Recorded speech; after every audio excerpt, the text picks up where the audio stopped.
네,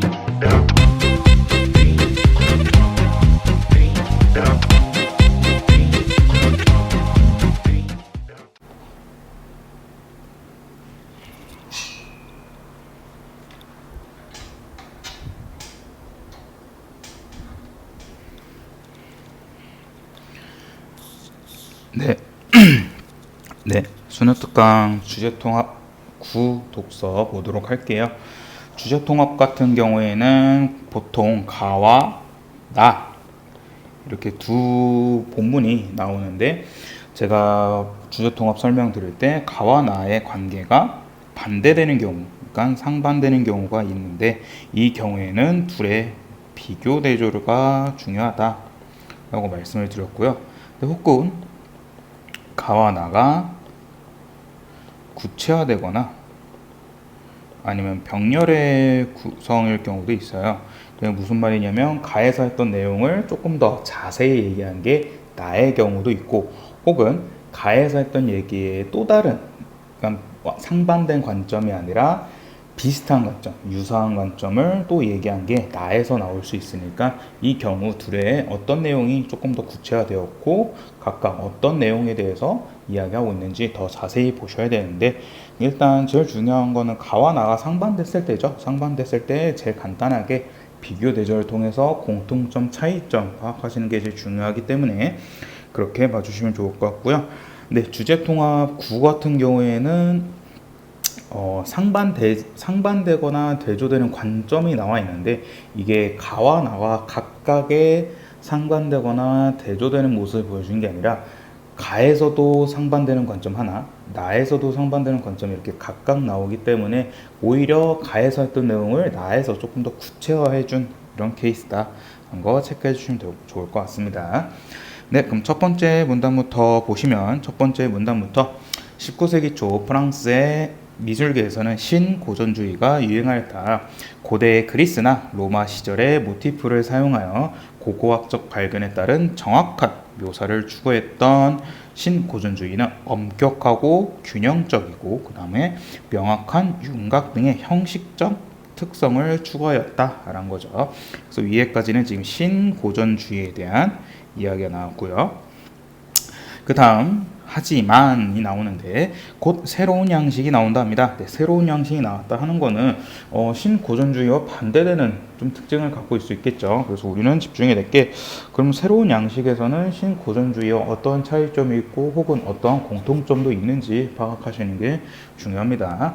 그래서 새로운 양식이 나타났는데, 풍부한 색채, 그 다음에 격정적인 표현 등 을 주시하는 낭만주의가 등장하였다라는 거죠. 그래서 이때부터는 낭만주의가 이야기가 될 겁니다. 그래서 이후 프랑스에서는 신고전주의와 낭만주의가 대립하면서도 서로 영향을 주고받는 상황이 이어졌다.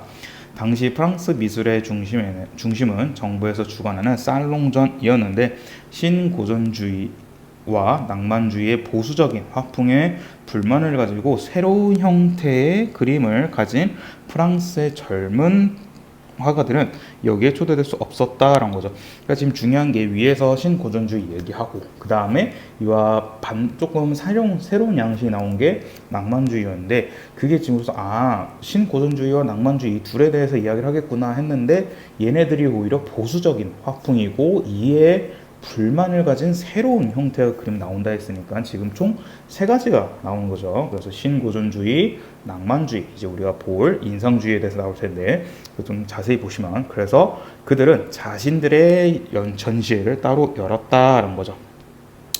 전시회에는 모네의 인상, 해돋이라는 그림이 걸려 있었는데, 그 그림을 모은 비평가들은 호평을 하며 그림의 제목을 따서 전시에 참여한 화가들을 인상주의자라고 조롱하였고, 여기에서 탄생한 용어가 인상주의다 해가지고 인상주의에 대해서 이야기가 나왔습니다.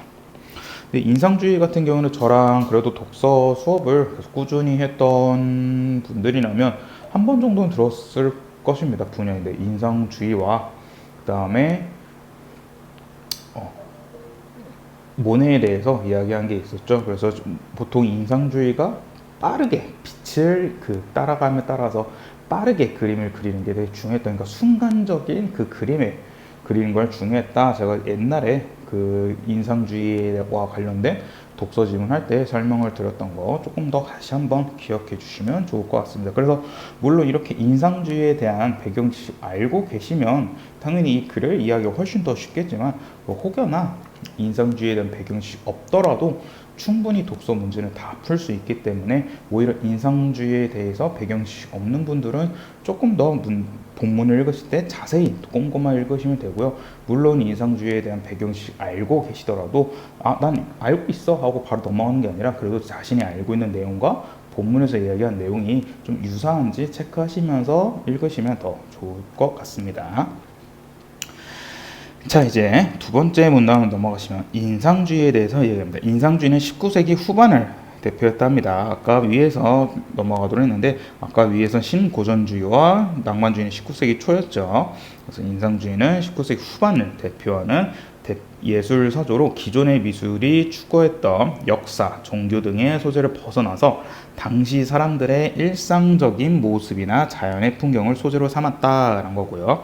특히 빛의 효과에 주목을 하였는데 인상주의 화가들은 빛에 따라 대상의 시시각각 변한 순간을 포착하였고 그 대상을 눈에 보이는 그대로 표현을 하였다는 거죠.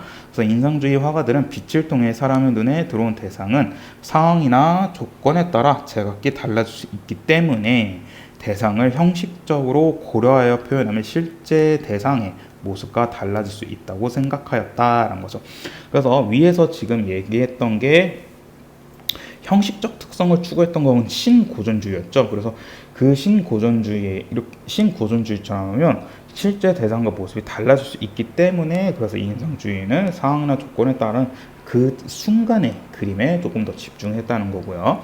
그래서 그들은 색채 또한 대상의 고유색보다는 빛에 의해 변화하는 색깔을 추구하였다라는 거죠. 그래서 예를 들어 태양을 그리더라도 붉은색이라는 관념 속의 색으로만 표현한 것이 아니라 관찰 순간 눈에 보이는 색을 그대로 표현하는 것이다. 또한 짧은 붓질이나 두드러지지 않은 명암을 사용해서 색채를 구성하여 대상의 윤곽을 뚜렷하지 않게 표현했고요. 이는 인상주의 화가들이 대상을 일반적인 관념 속에서 정밀하고 분명하게 묘사하기보다는 순간적으로 보이는 모습을 중시했다라는 걸 알 수 있습니다. 그래서 위에서는 지금 두 번째 문단에서 인상주의에 대한 자세한 설명이 나와 있었습니다. 그 다음에 이제 가의 마지막 문단 보시면 이러한 인상주의의 특징은 대상뿐만 아니라 배경과 순간적인 느낌을 한 번에 포착하여 화폭에 담기 위한 노력을 볼 수 있다. 따라서 그림에서 대상은 모호해질 수밖에 없었고 중요한 것은 화가가 그 순간 눈을 통해 보고 있는 감각적인 느낌을 어떻게 감상자에게 잘 전달되느냐 하는 것이었다.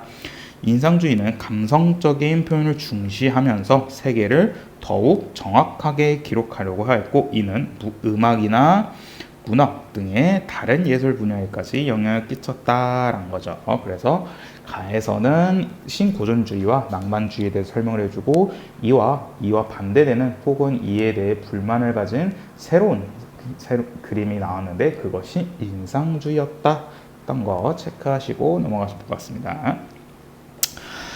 그 다음에 나로 넘어가면 나의 첫 번째 문단입니다. 19세기 유럽을 지배했던 음악사조는 독일에서 발생한 낭만주의였다는 거죠. 그 낭만주의는 독일인데 이거 지금 가에서도 낭만주의가 나는데 가에서 낭만주의는 미술이었죠. 근데 나에서는 nà만주의가 음악에 대해서 얘기하고 있습니다. 그러면 우리가 좀 추론할 수 있는 게 가의 맨 마지막에 이는 음악이나 문학 등의 다른 예술 분야에까지 영향을 미쳤다니까 그러면 가에서는 낭만주의, 신고전주의, 인상주의가 미술에서 어떻게 있었는지를 보여주는 거였는데 나에서는 음악이나 문학 등에서 어떻게 다른 영향을 끼쳤는지 얘기해 주는 것인가 라는 거 한번 체크해 보시고 글을 읽으시면 더 좋을 것 같습니다. 낭만주의는 청중을 압도하는 과장된 표현, 그 다음에 구체적인 대상이나 사상을 나타내는 표제의 사용, 그 다음에 소나타 형식 등의 특징이 있었으며 교향곡의 양식을 완성하고 있었다. 하지만 프랑스 음악가들은 이러한 낭만주의의 구조적 특성이 프랑스와는 맞지 않는다고 생각을 하였고 진정한 프랑스 음악을 찾기 위해 시도하였다. 프랑스의 음악가인 음악은 규칙보다는 즐거움을 따라야 한다고 말하며 이를 위해 감각적인 환상이 필요하다고 하였는데 이는 당시 프랑스에서 유행하던 미술사조인 인상주의와 일맥상통하는 면이 있었다라는 거죠. 그래서 지금까지 설명한 낭만주의는 독일에서 발생하는 거였는데 이러한 독일의 낭만주의는 프랑스와는 잘 맞지 않았다. 그래서 프랑스에서는 새로운 방식을 찾다 보니 이게 인상주의와 되게 유사해서 인상주의에 대해서 집중했다 얘기죠. 그래서 디뷔시나 라벨 등의 음악가들은 음악을 통해 순간의 인상을 표현하고 지성보다는 감성으로 청중을 매료시키고자 했는데 이러한 프랑스 음악의 경향을 인상주의 음악이라고 부른다. 근데 여기까지 나온 인상주의의 특징은 위에 가에서 설명해준 인상주의와 되게 유사하죠. 네. 그 다음 페이지 넘어가시면 이제 두 번째 문단 보시면 인상주의 음악가들은 기존의 규칙이 얽매이지 않으려 했기 때문에 선율과 리듬의 구조를 고의적으로 피했다는 거죠. 그래서 인상주의 음악의 선율은 하나의 완결된 선을 만들어내기보다는 단편적인 모습으로 나타나며 뚜렷한 방향성이 없었다. 리듬의 경우 마디를 불규칙적으로 분할하고 센 박과 어린 박의 순서를 바꾸는 당김음을 사용하여 모호한 특징을 만들어냈다. 또한 인상주의 음악은 전통적인 화성의 기능을 지양하였다라는 거죠. 지양입니다. 이거 올해 있었던 3월 모의고사 독서 1번에서 이걸로 한번 얘기 나왔었죠. 본문에서는 지양과 지향이었고 문제에서도 지양과 지향에 대해서 나왔는데 지양 같은 경우에는 그렇게 원하지 않는다, 그러니까 추구하지 않는다라고 생각하시면 될 것 같습니다. 이전에 음악이 화성의 자연스러운 조화와 진행을 중시하였다면 이 전까지 이야기인 거죠. 인상주의 음악은 일부러 불력 화음을 사용하거나 전통적으로 금기시되었던 화성의 구조를 사용하여 인상주의에서 나타났던 색채적 효과를 음악적인 방법으로 나타내었다. 전통적인 화성에서 나타낸 특징을 감소시키는데 일조한 다른 요소는 반음이 없는 음계, 즉 오는 음계와 오음 음계였다. 일반적으로 사용했던 음계는 5개의 오음과 2개의 반음을 이루어져 있는데 온음과 반음의 위치 관계에 따라 조성과 중심음이 정해졌다. 하지만 음계 같은 경우는 6개의 온음으로만 이루어져 있기 때문에 모든 음 간의 간격이 같아 중심음이 없었고 조성을 약화시킬 수 있었다. 그 다음에 온음인계 같은 경우는 조성을 약화시키는 동시에 이국적인 음향을 내는데도 효과적이었다라 해가지고 여기서는 온음음계와 오음음계에 대해서 설명을 주었죠. 자, 그 다음에 이제 세 번째 문단 넘어가시면 인상주의 음악가들은 오케스트라를 위한 작품을 작곡하긴 하였지만 청중을 압도하는 과장된 표현을 사용하진 않았다. 그렇죠? 앞에서 얘기했던 청중을 압도하는 과장된 표현은 낭만주의의 특징이었죠. 대신 각 악기의 음색적 특징을 부각시키고 목관악기, 현악기, 금관악기 사이에 음색적 대비를 꾀하였다. 현악기 위주의 전통적인 오케스트라의 편성과는 달리 특히 목관악기와 하프의 사용을 두드러졌고 다양한 타악기를 사용하여 다채로운 음색을 만들어내기 위해 노력하였다. 하지만 인상주의 음악이 음색을 부각하기 위해 단지 악기의 특성에만 의존한 것이 아니다. 다양한 연주법, 악기들의 독특한 조합 또한 인상주의의 다채로운 음색을 만들어내는 매우 중요한 요소였다. 한편 인상주의 음악은 표제를 사용하여 순간적인 느낌이나 감각을 표현하고자 했다. 인상주의 음악에서 사용된 표제는 시각적이면서도 암시적인 모호한 이미지를 불러일으키는 효과를 주었다라고 얘기하는데 이게 지금 가에서 얘기했던 되게 인상주의 특징과 유사하죠. 네, 그거 체크해 주시면 좋을 것 같고요. 그다음 이제 맨 마지막 문단입니다. 19세기 말의 음악가들은 낭만주의의 대표적 음악가 중 한 명이 바그너가 보여준 음악에 압도당한 채 그 영향 아래에 있었다. 하지만 그 영향은 새로운 시대를 준비하는 음악가들이 넘어야 할 과업이기도 하였다. 인상주의 음악은 기존의 음악적 질서를 거부하며 새로운 작곡 방법을 시도하였고 결과적으로 그들의 시도는 20세기 음악으로 이어져서 근대 음악에 확립하는 데 영향을 주었다. 그래서 여기 맨 마지막 문단에서는 그냥 인상주의 음악에 대한 의의 이 정도만 파악하시고 넘어가시면 좋을 것 같습니다. 자, 넘어가셔서 주제통합 10으로 바로 넘어가도록 할게요. 네, 주제통합 10에서도 주제통합 9와 좀 비슷한 특징을 보여주죠. 네, 가에서는 실증주의 지리학에 대해서 얘기하고 구조주의 지리학에 대해서 얘기하는데 이 가에서는 실증주의와 구조주의 지리학들은 각각의 특징과 차이점을 파악하는 게 중점이었는데 나에서는 구조주의 지리학에 대한 조금 자세한 그러니까 구체화된 느낌이었죠. 네, 그래서 그거 체크해 주시고 보시면 좋을 것 같습니다. 네, 그럼 가의 첫 번째 문단부터 보시면 실증주의 지리학에서는 관찰을 바탕으로 개별적 공간 현상을 이해하거나 기술하기보다는 그러니까 얘네들은 아니란 거예요. 얘네들이 아니라는 게 수학, 통계학 등의 계량적 기법을 활용하여 일반적인 법칙을 도출하고자 하였다라는 거죠.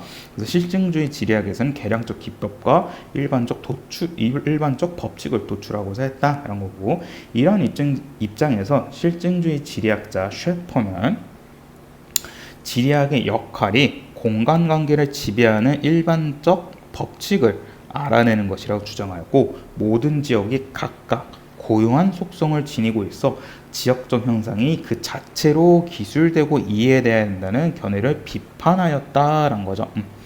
네, 그래서 각각 고유한 속성을 지니고 있어 그 자체로 기술되고 이해된다는 견해를 비판한 게 실증주의 지리학이다라는 거 체크하시면 좋을 것 같습니다. 자, 그럼 두 번째 문단으로 넘어가셔서 실증주의 지리학자들의 주요 연구 목적은 지리적 과정에 대한 과학적 설명 및 예측이었다. 가령 예시가 나오죠. 통계를 바탕으로 교통 현상을 분석해 효율적 이동이 가능한 입지 구성이나 교통체계의 성립을 위한 대안을 제시하고자 하는 시도를 예로 들 수 있다. 하지만 실증주의 지리학 같은 경우에는 공간을 구성하는 과정에서 인간의 선택과 결정을 고려하지 않은 채 지도상의 점이나 그래프, 방정식의 숫자 등을 통해 계량적으로만 공간을 파악하려는 비판을 받았다라는 거죠. 그래서 여기서는 실증주의에 대한 비판을 받았습니다. 특히 지역의 불균등 발전이나 토지를 통한 부의 독식 등 현실 속 공간 문제는 정치, 경제, 사회적 구조와 분리하여 통계 수치나 도표만으로 설명하기에는 한계가 있었기 때문에 실증주의 지리학에 대한 비판은 더욱 가시화되었다. 그래서 두 번째 문단에서 오히려 실증주의 지리학에 대한 비판과 한계에 대해서 이야기해주고 있죠. 네. 그 다음에 세 번째 문단으로 제가 언제나 말씀드리는 게 이런 비판과 한계가 나오면 그에 따른 새로운 주장과 혹은 보완점이 나와야 된다고 제가 꼭 설명드렸습니다. 그래서 지금 첫 번째에서 계속 얘기한 게 첫 번째 문단에서는 마지막에 실증주의 지리학이 이런 견해를 비판하였기 때문에 이런 주장을 얘기했던 거고 그 다음에 두 번째 문단에서는 실증주의 지리학에 대한 비판과 한계가 나왔기 때문에 이제 세 번째, 네 번째 문단에서는 그런 비판과 한계를 보완한 새로운 관점 혹은 새로운 의견이 나와야 되는 거 체크하시면 좋을 것 같아요. 네. 그 다음에 나온 게 바로 구조주의 지리학이죠. 네, 그럼 우리는 알 수 있는 게 구조주의 지리학이 그 실증주의 지리학에 대한 비판과 한계를 조금 보완한 새로운 의견과 주장인가 한번 생각하시고 글 읽으시면 되는데 구조주의 지리학은 이러한 배경에서 현실 속 공간 문제를 파악하여 해결하고자 등장하였다. 구조주의 지리학자들은 모두 공간 문제들의 원인이 사회 구조적인 요인에 기인한 것이라고 여기고 불평등한 사회 구조나 자본주의 체제를 바탕으로 공간을 탐구하였다. 그들은 실증주의 지리학에서 추구한 모델이나 이론이 타 분야에서 개발된 양적 연구의 원형에 불과하다고 비판하였고 인간의 공간 구성 과정에는 사람들의 의지가 내재되어 있어 사회 구조나 정치적 상황, 권력 관계 등이 다양하게 반영된다는 점을 고려해야 된다고 주장하였다라고 얘기하는 거죠. 그래서 세 번째 문단에서는 구조주의에 대해서 얘기가 나왔습니다. 자, 이제 가의 마지막 문단 보시면 오늘날 산업 입지나 도시 계획의 대부분은 정책적 의도 아래 결정되는데 이러한 과정은 시민사회로부터 구성된 여러 사회 세력 간의 역학관계에 영향을 받는다. 구조주의 지리학 같은 경우에는 그간 지리학에서 다소 소위 다루었던 사회 세력 간의 역학관계나 정치적 논리를 바탕으로 공간을 분석함으로써 현실 속 공간 문제에 대한 해결책을 제시하고 지리학의 새로운 관점을 부여했다는 의의가 나왔다 해가지고 마지막 문단에서는 구조주의 지리학에 대한 의의가 나왔습니다. 자, 그래서 아까도 말씀드렸던 것처럼 가에서는 실증주의 지리학과 구조주의 지리학에 대한 차이점, 비교 대조 체크하시고 넘어가시면 될 것 같습니다. 쉽게 말해서 그냥 실증주의는 조금 수학적, 과학적에 가깝고 그 다음에 구조주의 지리학 같은 경우는 조금 더 그거보다는 인간에 집중한, 그러니까 좀 인간적인 모습을 인간에 집중했다는 거죠, 보는 거죠. 그래서 인간의 뭐 사회, 권력, 정치 이런 것들을 조금 중요시 생각했던 게 구조주의 지리학이고 그 다음에 실증주의 지리학 같은 경우는 그런 거 다 제외하고 무조건 수학과 과학, 계량 뭐 이런 거 숫자로만 할 수 있는 걸 얘기했던 게 실증주의 지리학이란 거죠. 자, 이제 나를 보시면 나의 첫 번째 문단 보시면 지리학자 하비는 사회체제를 바탕으로 도시공간을 탐색하였다. 자, 사회체제를 바탕으로 도시공간을 탐색하였다는 거니까 이거는 지금 위에서 말했던 구조주의 지리학과 더 가깝겠죠. 네, 실증주의 지리학보다는 구조주의에 더 가까운 게 합의입니다. 자본주의 체제에서는 이윤의 일종의 잉여 가치가 필연적으로 창출되는데 이 잉여 가치가 무엇이냐 했더니 잉여 가치는 노동자가 생산한 생산물의 가치와 자본가가 노동자에게 지불한 임금의 차액을 의미한다라는 거죠. 그래서 옆에다가 잉여 가치란 생산물 가치에다가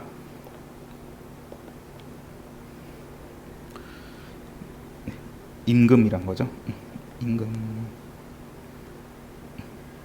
그 차이를 얘기한다는 거죠. 그래서 그는 도시가 잉여 가치의 직접 과정에서 발생하였으면 소수에게 부가 집중되는 자본주의 체제에서 도시화라는 것은 곧 잉여 가치의 공간적 집적으로 인한 계급 현상이라고 보았다.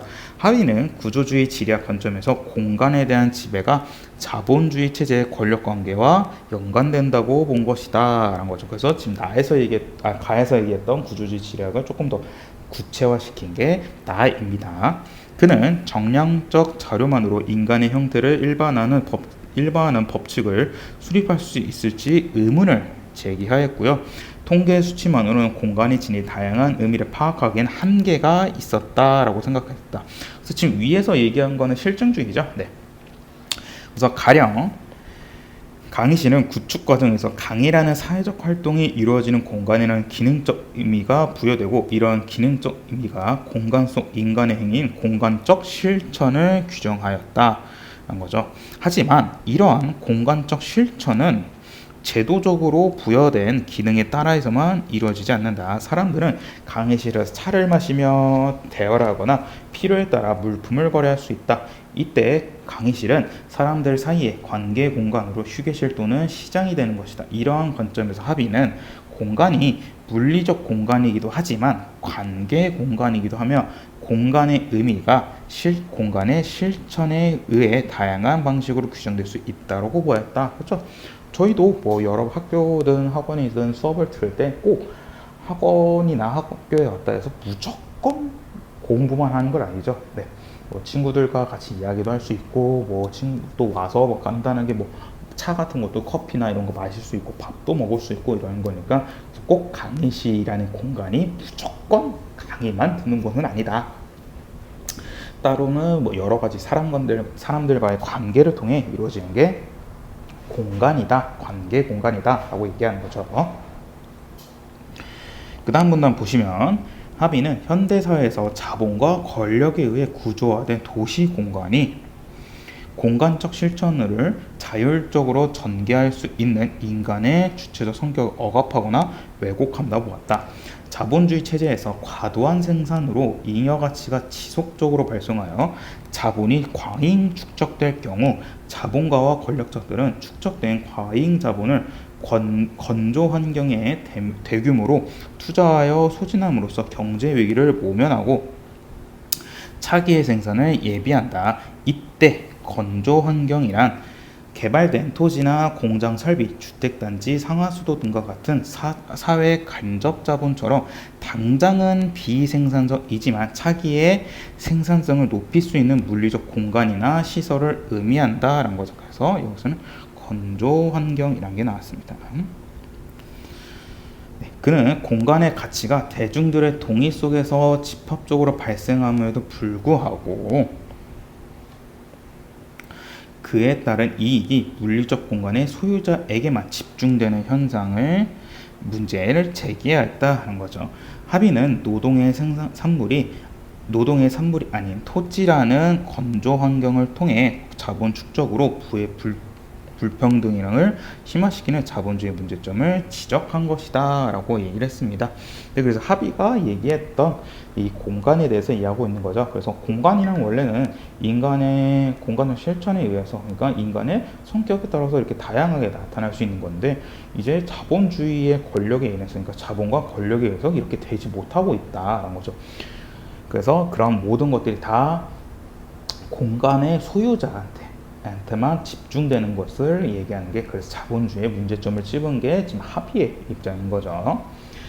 그 다음 문단 보시면 그는 대단위 주택단지 공급을 통한 대대적 교외화와 같은 현상도 유사하게 설명하였다.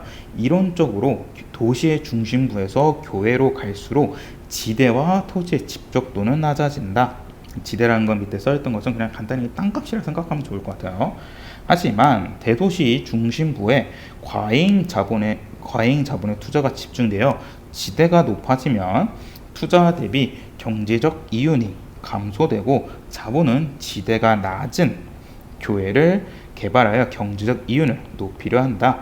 지대에는 실제 거래되는 지대와 위치에 따라 기대되는 지대인 잠재적 지대가 있는데, 자본 이동으로 인해 대도시의 중심부가 점차 쇠락하면 대도시의 중심부에는 잠재적 지대와 같은 실제 거래되는 지대 차이는 지대 격차가 발생한다. 지대 격차라는 것은 기존의 쇠락한 공간에 예술가들이나 소상공인들을 끌어들여 창의적인 공간적 실천을 유발하기도 한다. 합의는 이러한 공간적 실천을 통해 공간의 가치가 강화되어 이윤을 창출할 수 있게 되면 개발업자나 물리적 공간의 소유자들이 자본의 논리로 도시 내부의 역사적 건물이나 상징적 공간을 이용하거나 쇠락한 거리를 재개발하여 이윤을 창출하고, 도시적 공간적 실천의 주체들은 배제한 채 이윤을 독점하려는 젠트리피케이션을 일으킬 수 있다고 생각했다라는 거니까, 지금 그러니까 얘기한 거는 지금 구조주의 지리학 같은 경우는 어찌됐건 인간에게 더 집중을 하는 거예요. 인간의 주체적 성격, 인간이 이 공간을 어떻게 써야 되는 건지에 대해 집중하는 건데, 지금 합의가 그에 대한 문제점 찝은 게 그게 아니라는 거죠. 이제 자본과 권력에 의해서 계속 바뀌게 되는 게 공간이다라고 얘기하는 게 지금 합의가 문제를 짚고 있는 거죠. 그래서 지금 여기서도 얘기한 게 교외, 그러니까 도시의 중심이 아닌 그 주변부로 가면 갈수록 더 지대가 높아져서 이렇게 경제적 이윤을 더 하는 건데, 이제 돈이 있는 사람들이 대부분 그렇게 땅값이 너무 이윤을 만들 수 없는 공간에다가 이제 공간적 가치를 강화해가지고 그걸 통해서 이윤을 창출한다는 거죠. 그래서 공간이라는 게 인간의 주체성과는 조금 떨어진 인간의 자본, 인간의 권력, 이윤을 통해서만 활용이 된다라고 얘기하는 게 지금 합의에 대한 이야기입니다. 이제 마지막 문단 보시면 이렇게 도시 공간에서 만들어진 억압과 배제, 부의 불평등을 유발하는 자본의 논리를 포착함으로써 합의는 시민들에게 도시를 스스로 바꾸어 나가고 재창조할 권리를 돌려줘야 한다고 주장했다. 그는 시민들의 자유로운 실천이 도시 공간의 자유와 평등을 회복시킬 수 있다고 본 것이다 라고 얘기한 게 지금 주제통합 10의 나의 이야기였습니다.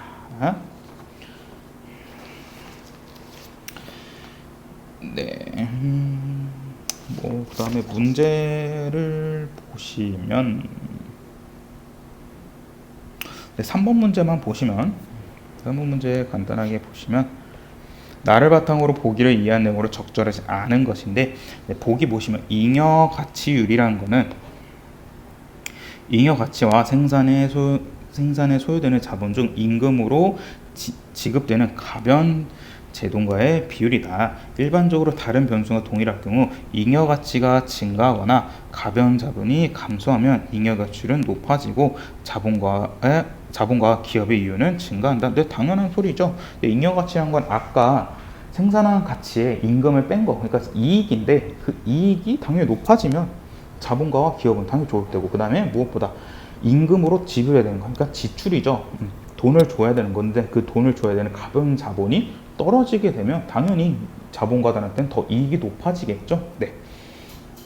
그래서 3번의 답은 5번이었는데 5번 보시면 가변 자본이 축적될 경우입니다. 축적된다는 거는 계속 차근차근 쌓이는 거죠. 자본가들은 주택단지 공급을 통한 대대적 교회를 통해 잉여 가치를 소진하고 이윤을 창출하려 하겠군 했는데, 자, 이게 중요한 게 뭐냐면 지금 자본가들이 왜 주택단지 공급을 통한 대대적 교화를 통해 잉여 가치를 소진한다는 그 이유였거든요. 우리 지금 일단 보기에서만 보시면 잉여 가치를 소진한대요. 잉여 가치를 소진하는 건 제 돈을 쓴다는 거죠. 제가 가지고 있었던 이익을 쓴다는 건데, 지금 가변 자본이 축적될 경우에는 계속해서 이익이 더 줄어요. 왜냐하면 내가 지출해야 될 임금이 계속해서 쌓이기 때문에 나의 이익은 계속해서 줄고 있어요. 근데 내가 그 이익을 훨씬 더 깎는다는 거예요. 일단 이게 말은 좀 이해하기는 힘들죠. 근데 이걸 나의 본문에서 보시면, 나에서 어떨 때 주택단지 공급을 통해 대대적 교화를 통해 잉여 가치를 소진하는지 보냐면 여기 부분에 나와 있죠. 과도한 생산으로 잉여 가치가 지속적으로 발생하여 자본이 과잉 축적될 경우 자본가와 권력자들은 축적된 과잉 자본을 건조 환경에 대규모로 투자하여 소진함으로써 경제 위기를 모면하고 차기의 생산에 예비합니다. 자, 이게 무슨 말이냐면 지금 자본가들이 돈이 많아요. 이익이 많을 때 그 이익을 계속 쌓아두는 게 아니라 그 이익을 공간에다 투자를 한다는 거죠. 그 공간에다 투자를 하는데, 그때 지금 당장에는 돈을 내가 10억, 100억 이렇게 쓰지만 이게 차후에 10년이든 20년이 지나서는 그에 더 바라는 막 20억 혹은 200억에 가까운 이익을 더 가져올 수 있다는 거죠. 근데 이게 중요한 게 잉여 가치가 과잉으로, 그러니까 엄청나게 많이 쌓였을 경우에 자본가와 기업이 이렇게 공간에다 투자를 한다는 거예요. 근데 지금 가변 자본이 축적된다는 거는 지금 이때는 오히려 이익이 줄어든 거죠. 과잉 축적이 안 된다는 거예요. 오히려 가변 자본이 축적될 경우가 아니라 잉여 가치가 계속해서 축적될 경우 이제 그 자본과 기업들은 그 가치를 조금이라도 더 쓰고 나중에 투자를 함으로써 나중에 이익을 더 받기 위해서 공간에 투자를 한다는 거니까, 그래서 3번의 답은 5번이었습니다. 네, 이건 안 보군요. 상징 자본이란 무엇이냐 했더니 위신, 명예, 가치 등을 포함한 추상적, 비물질적인 자본이다. 유구한 역사적 건물이나 도시의 특정 공간은 시민들의 삶을 통해 그 자체로 상징 자본이 될 수 있다라는 거는, 이거는 지금 합의가 좀 중요하게 말했던 거죠. 합의가 계속 얘기했던 게 그 공간을 사람들한테 돌려줘야 된다라는 거였잖아요. 그래서 지금 자본의 논리로 중요한 게, 자본의 논리로 도시 내의 역사적 건물이나 상징적 공간을 이용해서 이윤을 창출하는데, 그렇게 이윤을 창출하는 게 안 된다. 도시의 역사적 건물이나 상징적 공간 이런 것들은 도시 사람들한테 줘야 된다 했던 거죠. 네. 그걸 보시고 1번부터 보셔더라도 시민들의 자유로운 공간 실천을 통해 도시의 상징 자본이 강화될 수 있게끔, 그쵸? 네, 합의가 주장했던 거고요. 잉여 가치율이 높은 상태가 지속되면 건조 환경에 대한 대규모 투자가 진행될 수 있겠고, 그렇죠? 제가 아까 말씀드린 거죠. 잉여가 가치가 계속 쌓이는 거예요. 돈이 계속 쌓이니까 이거를 차라리 딴 데다 투자를 시켜서 지금 당장 이 가치를 쓰지만 나중에 내가 더 많은 이익을 더 원할 때 받기 위할 때 이렇게 대규모 투자를 한다는 거고요. 그다음에 자본에 의해 구조화된 도시 공간에서는 상징 자본이 특정 계층 이익을 위해 이용될 수 있겠군. 앞에서 얘기했던 내용 그거죠. 역사적 건물이나 상징 공간을 이용해서 쇠락한 도시, 그러니까 쇠락한 거리를 다시 높여가지고 업그레이드 시켜가지고 그걸 통해 이윤을 창출한다는 게 합의가 찝은 문제점이었으니까. 그래서 맞는 내용이고요. 4번 잉여 가치가 지속적으로 증가하면 자본가들은 건조 환경에 대한 투자를 통해 자본을 축적하여 불평등을 심화시키겠군. 네, 이것도 맞는 내용이었습니다. 네, 뭐 특별하게 또 어려운 내용은 없었고요. 네, 여기까지 마무리하고 혹시나 주제통합 9나 10에서 문제 푸시고 질문 있으시면 언제든지 질문 남겨주시면 바로 답변 드리도록 하겠습니다. 감사합니다.